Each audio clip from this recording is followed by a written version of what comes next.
Good evening. Here are some limiting beliefs that are keeping you from investing in real estate. Number one, you need a large down payment. Most people think you need tens of thousands of dollars to put down on your first investment property. Perfect credit. I can tell you from experience, you don't need perfect credit. I have a bankruptcy. You need experience. Certainly, that's a popular one. Everyone's like, oh, I have no experience. I don't know what I'm doing. I'm gonna mess it up. And that is a common limiting belief for sure. And my favorite is you need to be a landlord. Everyone thinks, oh, I don't want to be a landlord. I don't want to answer the phone at 2 o'clock in the morning because of an overflowing toilet. I get it. Neither do I. And that's why I don't. The truth is you don't need perfect credit because there's this thing called private money.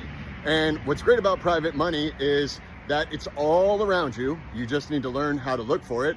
And they don't give a shit about your credit report.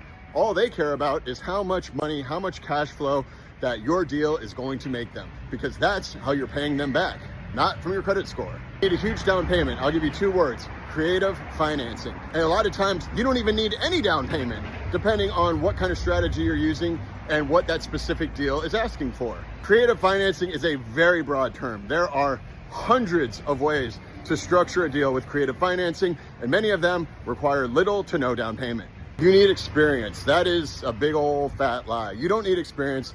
You just need a good mentor, some sort of education, and a good system. You need a good team and a good system. And as long as you're working with people that know the things that you don't know or that you aren't good at, you don't even need to learn how to do it half the time. You have to be a landlord. This is the biggest myth, and one myth that most people really don't understand. You do not need to be the landlord when you're the bank.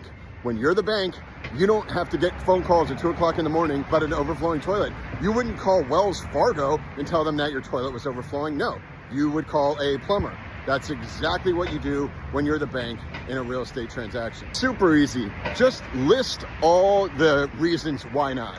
Why I can't do this, or why I'm not able to do this, or why I can't afford it, or why I don't have time. And do a little bit of research, because there are answers to every single limiting belief that are keeping you from financial freedom. Question of the day: what myth has been holding you back?